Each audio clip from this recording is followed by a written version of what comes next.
Fear only survives where understanding refuses to show up. There is a strange pattern no one talks about. The louder the threat, the quieter the outcome. For centuries, stories of invisible forces, whispered rituals, and so-called death spells have traveled faster than truth itself. Yet here you are, breathing, thinking, watching, completely alive, which already disrupts the narrative. Here's a grounded fact that rarely makes it into dramatic conversations. Across psychology, anthropology, and even neuroscience, fear-based belief systems only demonstrate influence when the person targeted internalizes the threat. The mind reacts first, the body follows, and when nothing is accepted internally, nothing manifests externally. That's not mysticism. That's how the nervous system works. What keeps this topic fascinating is not whether people attempt rituals. Humans have always performed symbolic acts to feel control. What's fascinating is how often those acts fail when faced with someone who doesn't collapse inward. If spells worked the way stories claim, history would look very different. Graveyards would be full of the calm and confident. Instead, it's usually the anxious and already exhausted who fall apart. And even then, not because of magic, but because pressure finally finds a weak seam. There's also a quiet irony here. People who claim supreme spiritual power often spend an impressive amount of time explaining why it didn't work. That alone should raise an eyebrow, or at least a smirk. Real power doesn't send press releases. So this isn't about mocking beliefs or playing spiritual hero. It's about exposing why some of you are still standing while the warnings kept coming, why threats turned into noise, why the script failed, and why clarity, not fear, ended up being the most inconvenient obstacle to superstition. Stay with this, because once you see what actually keeps people untouched, you'll never look at spiritual intimidation the same way again. Number 1, you're still alive because belief fuels fear, not reality. Fear is not a force that attacks from the outside. It is something that grows when the mind agrees to host it. That's the part many people avoid admitting because it takes responsibility away from the story and puts it back on the individual. Belief is the engine. Fear is the smoke. Without belief, fear has nothing to burn. Most threats that claim power over life depend on one quiet condition. The target must accept the idea that they are vulnerable. Once that idea settles in, the body reacts. Sleep changes, stress hormones rise, judgment weakens. From the outside, it looks like something invisible is working. In truth, the body is responding exactly as it was designed to respond to sustained fear. Nothing mystical is required. Reality is far less dramatic than the stories people tell. If belief alone could cause death, hospitals would be unnecessary and panic would be lethal on sight. Yet millions of people live through intense fear every day and continue functioning. What separates those who break down from those who don't is not protection charms or secret knowledge. It's whether fear is treated as information or as a verdict. When someone believes a threat has absolute power, they start surrendering small pieces of control. They stop trusting their own stability. They hand over authority to an idea. That slow surrender does more damage than any ritual ever could. Fear doesn't strike all at once. It leaks into thinking, habits, and confidence until exhaustion does the rest. On the other hand, when belief is absent, fear struggles to take shape. The mind doesn't build a narrative around danger, so the body stays grounded. Stress passes instead of nesting. Life continues. That's why many people outlive threats that were supposed to end them. Nothing attached. Nothing stayed. This is not about being brave or pretending danger doesn't exist. It's about refusing to inflate fear into something it isn't. Reality operates on cause and effect, not intimidation. When belief withdraws, fear collapses back into noise. And when fear collapses, all that remains is a person still standing, wondering why something that sounded so powerful never showed up at all. Number 2, no external force can override a mind that refuses surrender. Most people think danger comes from outside themselves, but the truth is far simpler and far more powerful. Nothing can touch you without permission. The mind is the gatekeeper, and if it refuses to hand over control, the strongest rituals, curses, or attacks are powerless. What looks like magic or malevolence only works when the target's attention and belief feed it. Remove that consent, and the threat collapses. When someone stands firm mentally, fear cannot lodge itself. It has nowhere to grow. This is why so many attacked individuals live on unaffected, while others crumble over the same stories. Strength isn't about mystical shields or secret words. It's about clarity and refusal to be manipulated.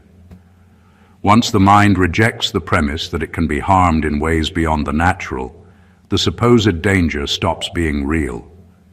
It still exists in stories, in whispers, in dramatic warnings, but it doesn't exist in effect.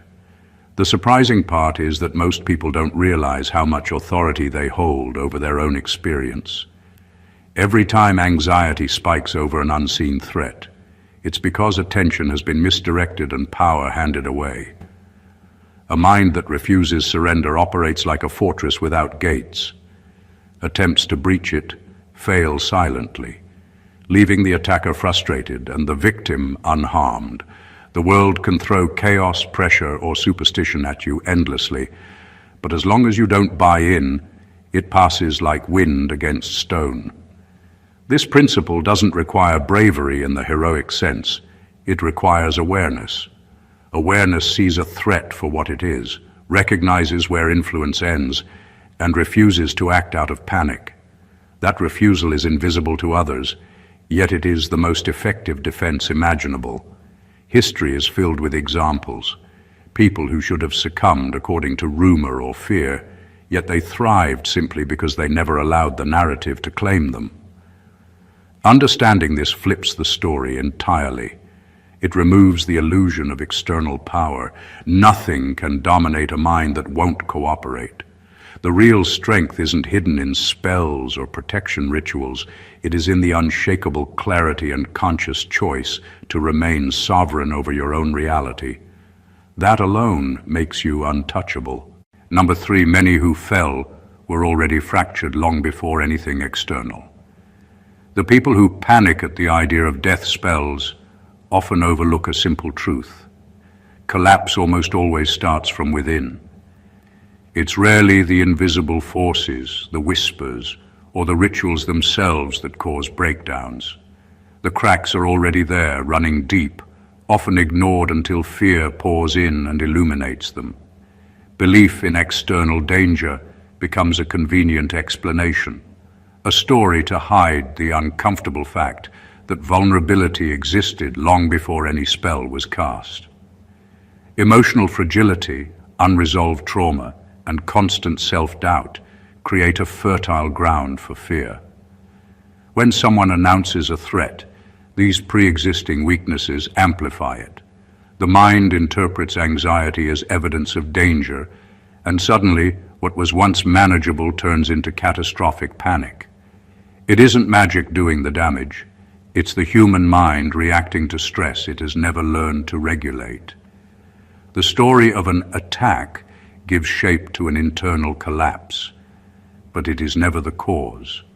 This is why the same spells, warnings, or threats can touch some people and completely miss others. Survival isn't about mysticism or supernatural favor. It's about the strength, clarity, and cohesion of the individual's inner foundation.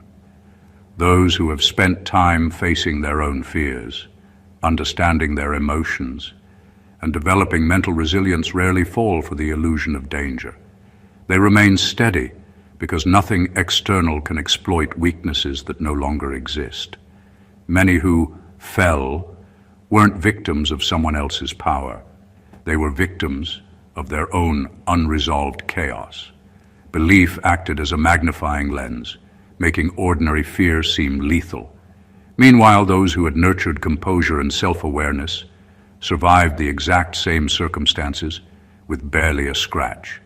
This is a lesson rarely acknowledged because it challenges the comforting myth that threats are always external. The truth is harsher. Vulnerability is largely self-created, and protection begins inside, not outside. Understanding this flips the perspective entirely. What seems like an attack is often a mirror, showing where work needs to be done within. Once that work is done, external warnings lose their weight, and survival becomes inevitable. The fracture that once invited panic simply isn't there anymore, and the person stands firm, untouched, proving that inner strength always outlives fear. Number 4. Survival exposes the exaggeration behind spiritual threats. The moment you realize you are still standing after threats, warnings, and rituals aimed at you, the illusion starts to crumble. Survival itself is the loudest argument against fear-based narratives. People spend so much time dramatizing what could happen, inflating danger into something mythical, but the fact that you are alive proves just how overblown it all was. The universe, life, or reality doesn't conspire to punish you because someone whispered a spell. It operates on principles far simpler and far more indifferent than superstition. What's striking is how easily these stories take hold. The more dramatic the narrative, the more people are willing to surrender their clarity to it. Death spells are powerful in rumor, terrifying in gossip, but powerless in practice. The body doesn't respond to magic, it responds to belief, stress, and attention. When those aren't given, nothing happens. What remains is the person who refuses to hand over their authority, who refuses to inflate fear into action, standing calm while the noise rages around them.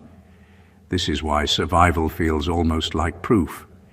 Every day you breathe, work, think, and move forward, you are demonstrating that the stories were never stronger than your presence. Nothing external holds the power to undo someone grounded in themselves. Threats are only as real as the attention they are given, and exaggeration feeds on that attention. Once you stop paying, they vanish quietly, leaving only the narrative behind. Exaggeration thrives on imagination and surrender, not reality. People want to believe in drama because it gives life meaning, control, or explanation when they feel powerless.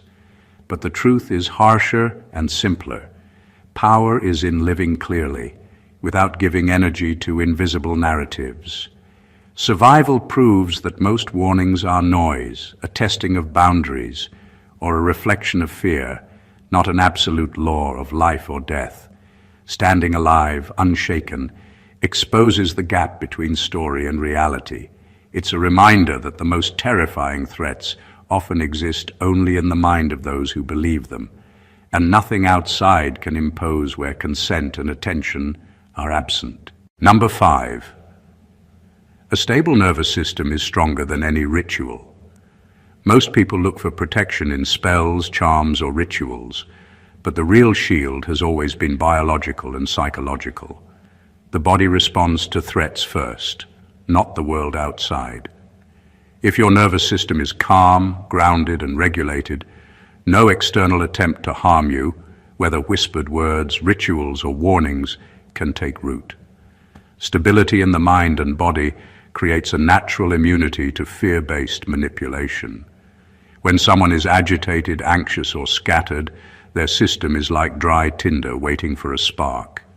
But when you are steady, the same sparks fizzle harmlessly.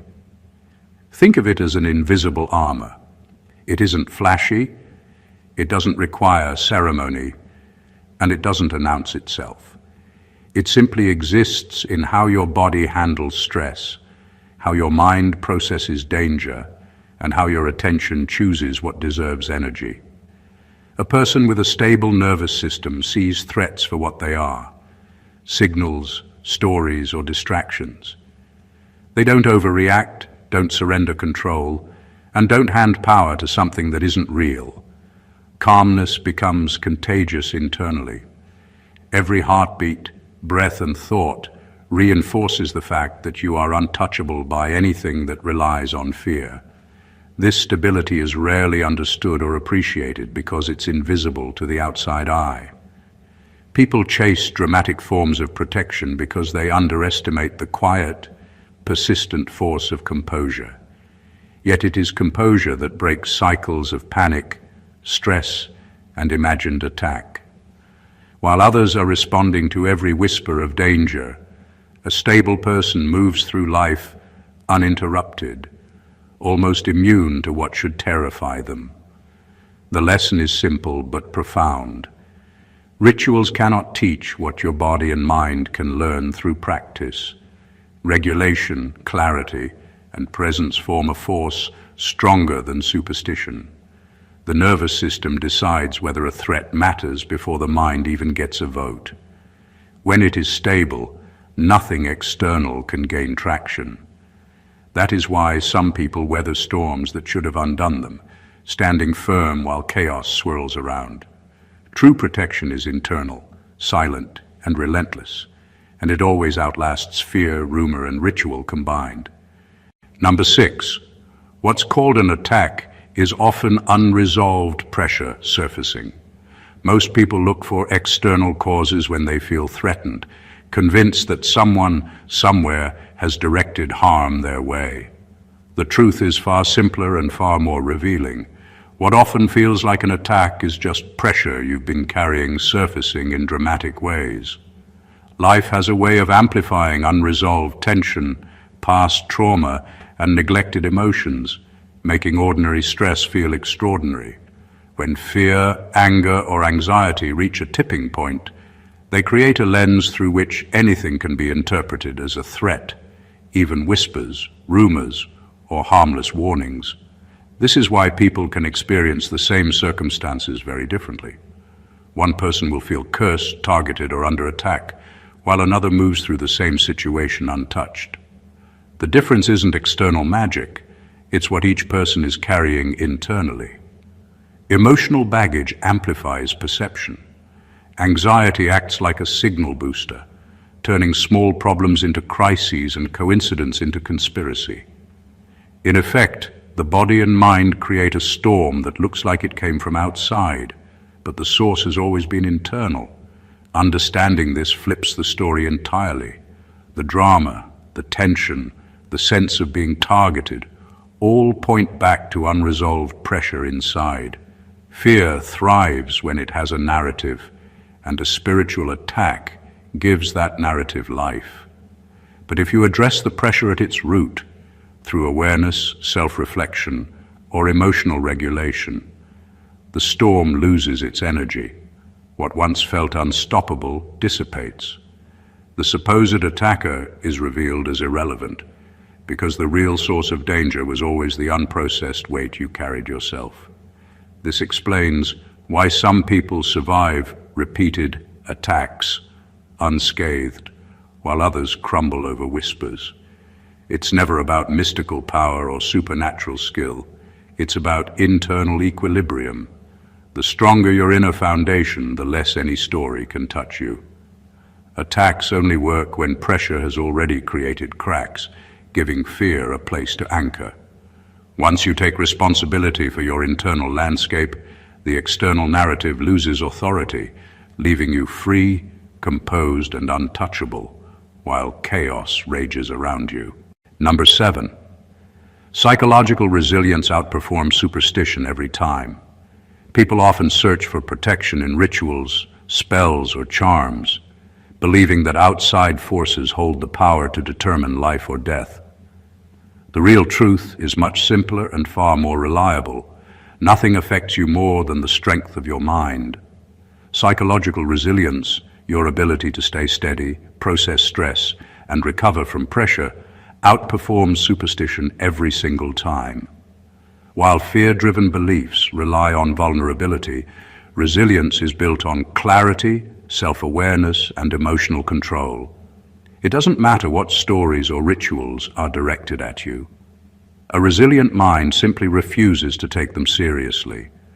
Resilience isn't about pretending threats don't exist. It's about understanding the difference between what is real and what is imagined. People who survive repeated rumors of attacks or alleged spells aren't lucky. They've cultivated a mental armor that filters illusion from reality. When fear tries to creep in, it hits a mind that doesn't respond with panic, but with calm observation. The body follows the mind. Stress hormones are managed. Judgment stays sharp. Decisions remain grounded. In this state, what could have seemed dangerous becomes nothing more than noise. The power of resilience is subtle, but it is absolute. Rituals can't teach it, threats can't create it, and stories can't dismantle it. It is formed through facing challenges repeatedly, learning to endure uncertainty, and refusing to surrender mental authority to external narratives. People with this strength don't need to announce it, and the attacks aimed at them lose all credibility the moment they encounter someone unshakable. This principle explains why superstition only ever works on the fearful. It thrives in minds that are fragmented, anxious, or easily manipulated. Resilience neutralizes it by refusing participation. The stronger the psychological foundation, the lighter the impact of fear, and the louder the proof that survival depends less on magic or external protection and more on inner mastery. In the end, those who cultivate resilience walk untouched through storms that others believe are lethal, showing that the human mind is the ultimate safeguard, always, relentlessly, and completely. Number 8, you outgrew the frequency where fear-based narratives operate. Some threats seem real only because you are tuned into the wrong frequency. Fear, superstition, and intimidation operate on a wavelength that resonates with anxiety, doubt, and distraction. When the mind, body, and spirit stabilize, that frequency becomes irrelevant. The threats lose their energy because they no longer find an audience inside you. What once sent shivers down your spine now passes unnoticed, like a radio station you no longer tune into. Survival isn't about escaping danger. It's about shifting yourself to a place where it simply cannot reach you. This is why some people crumble under the same circumstances that others navigate effortlessly. The difference isn't luck, it's alignment. Those who remain untouched have moved beyond the resonance of fear. They no longer vibrate in ways that allow threats to grab attention or hold sway. Words, rumors, and supposed rituals have no traction because the internal environment no longer validates them. The more you strengthen awareness, presence, and clarity, the higher the frequency you occupy, and the more disconnected you become from the noise designed to unsettle you. Outgrowing the fear frequency also changes perception.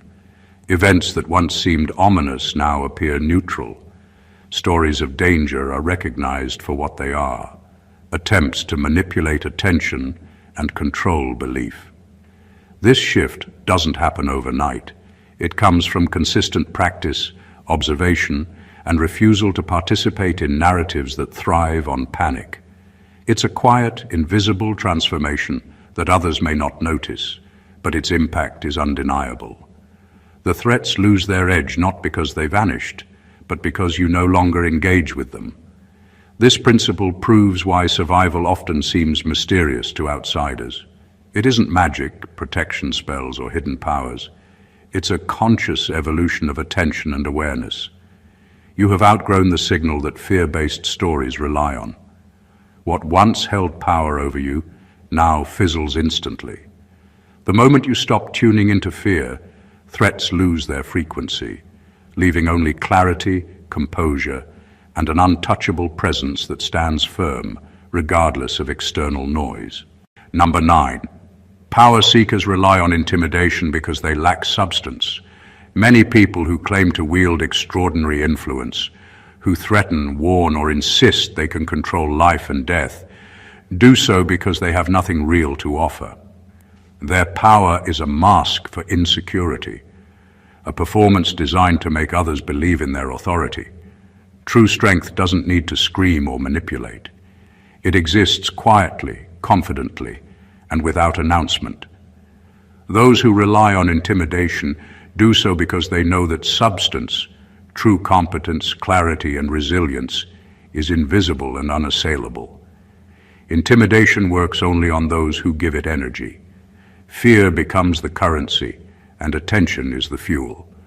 The moment someone refuses to buy into the performance, the illusion crumbles.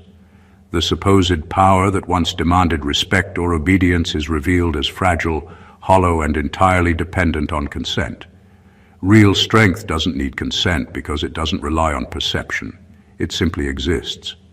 Those who try to control through fear are projecting weakness, not projecting force. History and observation reveal this pattern repeatedly. Leaders, practitioners, or manipulators who lean on scare tactics rarely endure scrutiny. Their authority evaporates when faced with clarity, resilience, and grounded awareness. The louder the threats, the smaller the foundation. Meanwhile, people who cultivate self-possession, focus, and calmness survive untouched, not because the danger disappears, but because it never had the power to reach them in the first place. This dynamic also explains why intimidation can feel so convincing. Humans are wired to notice danger and respond quickly, which makes fear a powerful tool, but it is always temporary, always dependent on reaction, and never a reflection of actual strength. Substance outlasts showmanship every time. Those who invest in themselves, their clarity, and their resilience stand immune to attempts at domination. Understanding this flips the story completely. What seems terrifying, powerful, or controlling is often empty noise. The person who relies on fear is weak. The person who refuses to surrender attention is untouchable. True power isn't performed. It is lived, quietly, relentlessly, and invisibly, leaving those who chase illusion exposed and those who refuse it standing solid, unshaken, and alive. Number 10. Your awareness interrupted the feedback loop of fear. Fear grows in cycles. One thought triggers another, one worry feeds the next, and soon a storm is raging inside a person who started with a simple unease. This is what people often mistake for external attacks or powerful curses. The energy of fear depends entirely on continuation. If it is allowed to feed itself unchecked, it escalates. But once awareness enters the picture, that cycle breaks. Simply noticing the fear, observing it without judgment, interrupts the feedback loop and stops it from gaining momentum. Survival, in many cases, isn't about defeating anything outside. It's about refusing to let the internal cycle continue. When awareness is present, fear loses its grip. The body responds differently. Stress hormones don't spike uncontrollably. Thoughts don't spiral into worst-case scenarios. The mind, instead of reinforcing the illusion of danger, becomes a neutral observer. What once felt urgent and overwhelming begins to feel irrelevant. The supposed attack loses all its energy because the engine driving it, the mind's continuous reaction, has been paused. Awareness doesn't create power, it reveals it. It shows that the threats only had influence where attention was surrendered. This interruption of fear is subtle but profound. It doesn't produce drama, doesn't require ritual, and isn't flashy. But it works every time because it addresses the real source of vulnerability: unregulated attention. People who survive repeated warnings or so-called spells are often those who refuse to participate mentally. They recognize the difference between reality and story and act accordingly. The feedback loop of fear depends on participation. Once participation stops, influence evaporates. What this demonstrates is a powerful truth. Danger rarely exists outside the mind in ways that actually matter. Awareness acts like a circuit breaker, stopping the current before it can do damage. The longer one maintains it, the stronger and more automatic it becomes. Eventually, fear can approach, but it bounces off. The person remains grounded, composed, and untouchable. Survival isn't about what's coming from outside. It's about refusing to give life to it inside. Awareness is the ultimate firewall, and once it is cultivated, no whispered story, ritual, or threat can find purchase. Number 11. Survival rewires your authority over meaning itself. The moment you realize that threats, rumors, or so-called spells cannot touch you, something shifts deep inside. Survival isn't just physical, it is psychological and spiritual. Every time you remain standing while others panic, you reclaim authority over your own interpretation of reality. What once seemed threatening no longer dictates how you feel, think, or act. You no longer outsource power to stories, warnings, or superstition. You become the final arbiter of meaning in your own life. This is a subtle, almost invisible form of mastery, but it is far stronger than any ritual or protection charm. Meaning is the currency of influence. Fear works because it convinces people that certain events, words, or actions carry significance beyond their actual power. Once you survive, you see that the meaning others attach to situations is optional. You stop giving consent to these narratives, and in doing so, strip them of impact. The external world remains the same, but your internal interpretation transforms.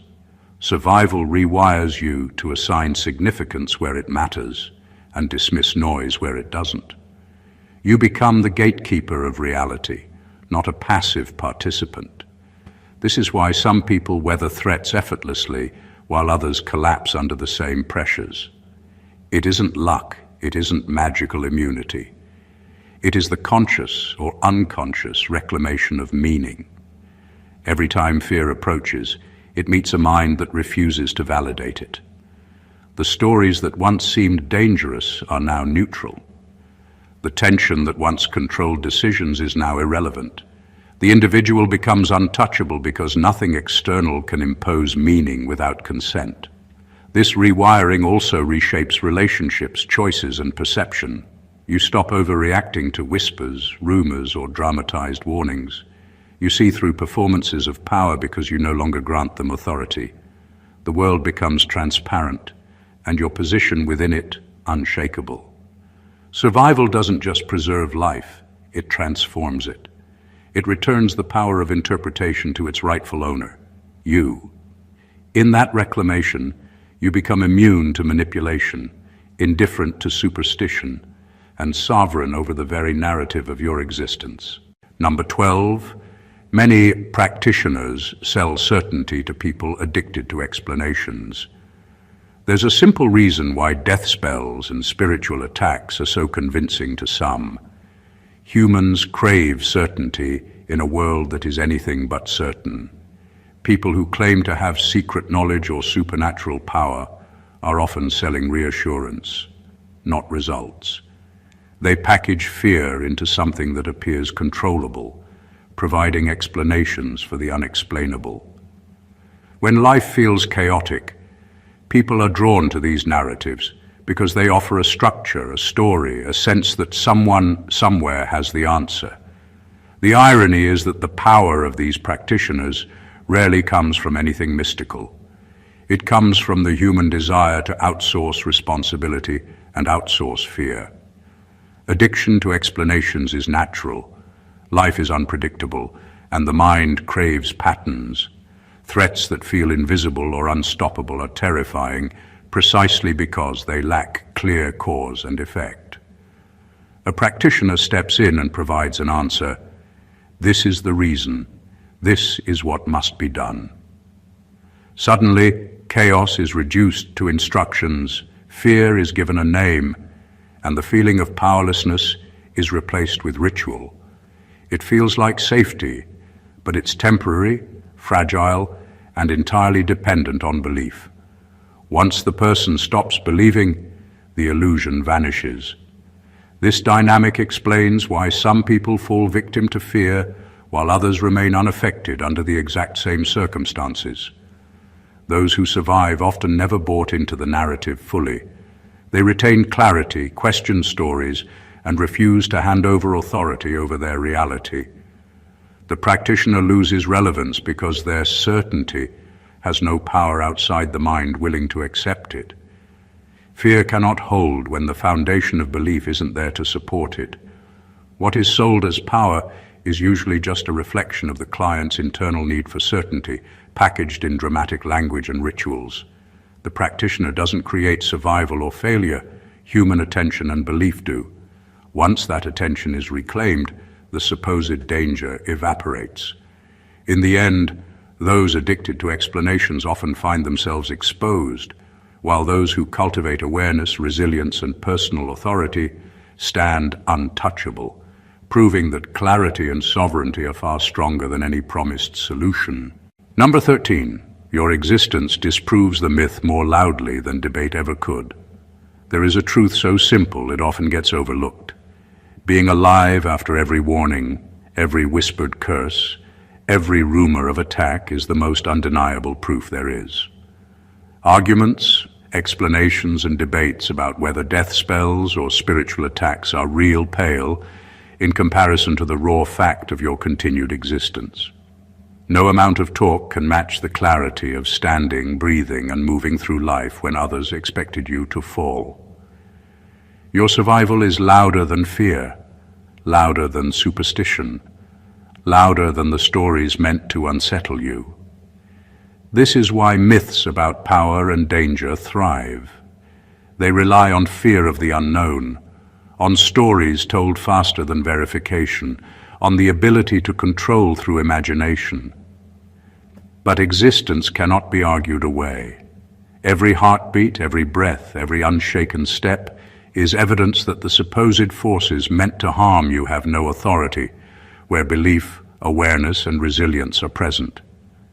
People who experience this often find that the myths lose weight the moment they recognize that survival itself is proof. The narrative shifts, not because someone explains it, but because it cannot be denied. The potency of life as proof also reframes the concept of danger. Those who claim to wield power over you depend on your willingness to accept their version of reality.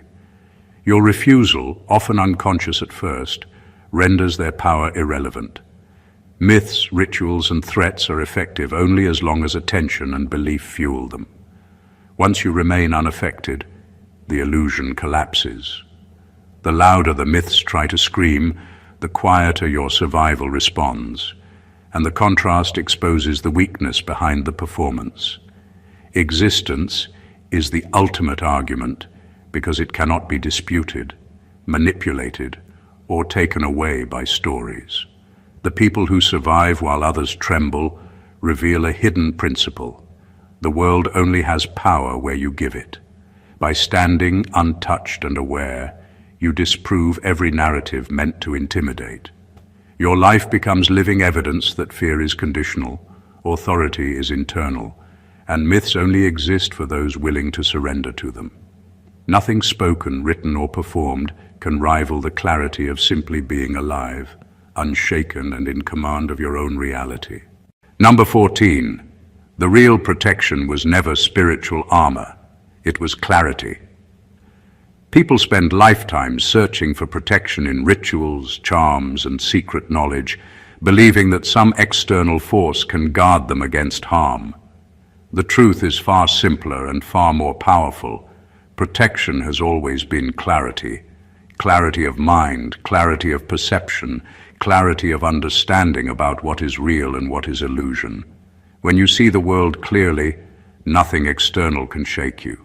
Threats, warnings, and whispered curses lose their edge because they no longer have a foothold in your awareness.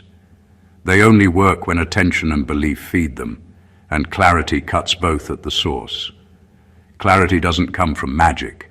It comes from conscious observation, self-possession, and refusal to surrender authority over your own reality. It allows you to recognize the difference between danger and story, between pressure and attack, between what matters and what is noise. Once clarity is present, panic cannot take root, anxiety cannot spiral, and superstition cannot manipulate. The armor is invisible, effortless, and unshakable. It doesn't need ceremony or external validation. It is internal, consistent, and absolute. This is why some people survive what should have destroyed them. It isn't luck, and it isn't intervention. It is the ability to remain grounded in truth while chaos swirls around. Where fear and superstition rely on surrender, clarity relies on observation. Where rituals demand belief, clarity demands nothing. It neutralizes threats not by fighting them, but by refusing to engage them. The world may attempt intimidation, the stories may grow louder, but clarity makes these attempts irrelevant. The ultimate irony is that the protection most sought after externally already exists within. Survival, composure, and resilience are the natural byproducts of seeing clearly and acting from that understanding. Every step, every decision, every unshaken moment proves that the real shield has always been your mind. Clarity is the firewall, the invisible armor, and the undeniable power that renders all external threats powerless. In the end, nothing can touch someone who sees, understands, and refuses to hand over control, because true protection has always been internal, silent, and unstoppable. Conclusion. The truth is undeniable. Nothing outside of you has the power you often fear it holds. Death spells, whispered curses, and threats only exist in the spaces where belief, panic, and surrender take root. Every point we've explored comes back to the same principle. Survival, resilience, and power are always internal, not external. Awareness interrupts the cycles of fear. Clarity dissolves illusions. And a mind that refuses to surrender cannot be touched. Your existence alone disproves the myths. Your composure exposes the exaggeration, and your understanding rewires authority over meaning itself. Those who survive aren't lucky. They are awake. They have outgrown the frequencies that fear-based narratives operate on, refused to validate empty intimidation, and cultivated an internal stability far stronger than any ritual could ever provide. Psychological resilience, emotional mastery, and unshakable awareness form the ultimate protection, rendering superstition powerless and threats irrelevant. Real strength is silent, invisible, and relentless. It lives in a mind that refuses to participate in fear, a body that refuses to react unnecessarily, and a spirit that refuses to surrender authority over its own reality. Everything else, stories, warnings, rumors, and spells, are noise. They can never reach someone who refuses to hand over attention and belief. The power of clarity, presence, and self-possession proves that survival isn't about avoiding danger. It's about refusing to give life to it internally. When you stand untouched while chaos rages around you, you embody the ultimate truth. The real armor has always been within, and nothing external can match it. If this message resonated with you, make sure to subscribe to the channel so you never miss wisdom that strengthens your mind and spirit. Like this video, leave a comment sharing your thoughts or experiences and share it with someone who needs to realize their own power.